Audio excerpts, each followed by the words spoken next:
Hey guys, it's Raquel. Welcome back to my channel. Today's video is going to be another book review. So I've got a book right here that we are going to talk about. This one is called Make Your Own Wigs for BJD and Any Other Doll by Jessalyn Carver. Now, what's interesting about Jessalyn Carver is she has, as far as I'm aware, she has two books, both of which I own, and they're both around ball jointed dolls or dolls where they require their own wigs or their own face ups. So the other book that I'll be touching on is her book about face ups, but for right now we're talking about the one about wigs. Now, this is a really cool comprehensive guide on how to make your own wigs for your ball jointed dolls. What I really like is the fact that she goes over all the different types of wigs that you can make. So, for example, right here, she talks about there's the alpaca wigs, which you see a lot of alpaca wigs in the ball jointed doll community. There's this one, which is called Agnora wigs, which I have no idea what it's about, but that's interesting. Human hair wigs. That was very interesting because as someone who has a lot of hair and tends to cut it off every now and then, um, that's something interesting. Maybe I can make wigs out of my own hair when I cut it. As well as obviously synthetic hair wigs, where you get wefts and you make your wigs out of synthetic hairs.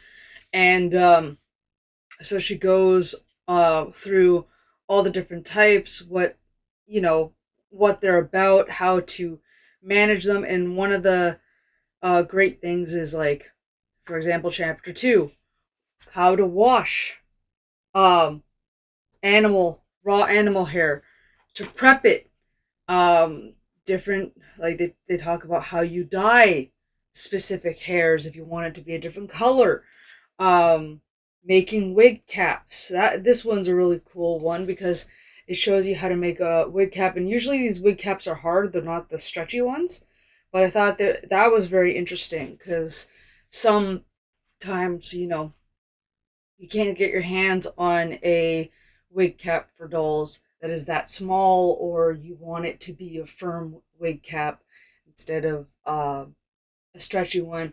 I've used both. I personally prefer the stretchy one because then I can use it on multiple different dolls and not just the one doll. But if you have a doll that this is the hairstyle I want to make the hairstyle, this is actually a great guide, because then that wig will always fit that doll no matter what, and it'll be snug and it'll stay on. So that's really cool.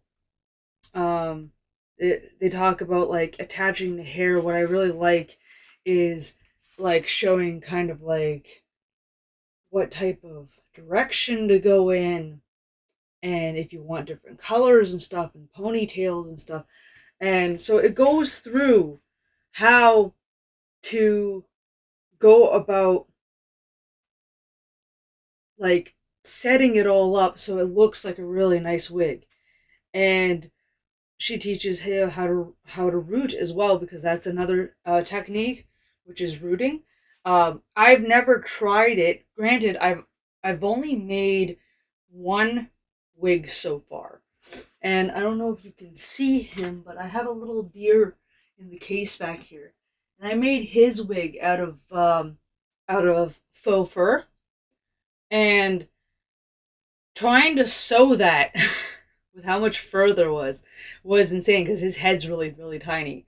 Um, but those are the type of wigs that I've made, is the faux fur wigs, because that is easy. I can, if it's a wig that isn't too dense, I can actually run it through the sewing machine, or I hand stitch it, and those ones are really, like, pretty decently easy wigs to make.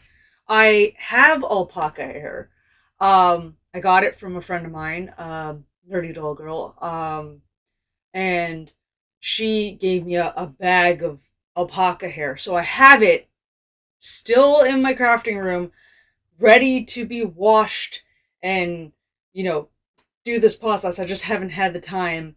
Obviously, I have my own hair that I could do a doll wig with, and I do own synthetic fibers from my cosplaying stuff that I could also make wigs with. So even though I've only made one type of wig, I do want to attempt to make the other ones at some point, and this is a great guide for anyone who is interested in like learning all the different techniques of making wigs, because they go through every type of technique you could possibly think of. And now what I really like too is at the end of this book is they have a frequently asked questions section. So if you have any questions, you may be able to get the answers there, and I think that's really, really cool. So even though I have not fully used this book to the fullest extent that I could, I have to say that I definitely recommend it because it gives you options with what type of wig hair you want to use. Shows you exactly how to prep them if you have to prep the hairs. The different techniques. Do you want to stitch them in and have like a stretchy wig cap, or do you want to glue them on, because that's very common for alpaca wigs, is hard head cap with and gluing them on. Like there's a bunch of different methods, and she goes over a lot of those methods in the book, and it's very informative. It's very interesting. Thought this was a great read when I read it the first time, and as you can see, when a book starts going like this for me, where it's like flipped up like that, it means I've read it a lot. So I definitely have to say I'd recommend this book if you're interested in learning how to make wigs, even the most simplistic types or more complicated ones, or you just want to know the process that artists who are making doll wigs, or your favorite YouTubers or influencers who are making wigs, what they go through in order to make these wigs. It's very eye-opening, especially for the ones that are being sold on like Etsy and things like that. You kind of get an appreciation for how much effort and time is put into making wigs. So I just thought that was very interesting, and that's why I wanted to share this book with you, which I got ages ago. Um, I hope you liked this book review.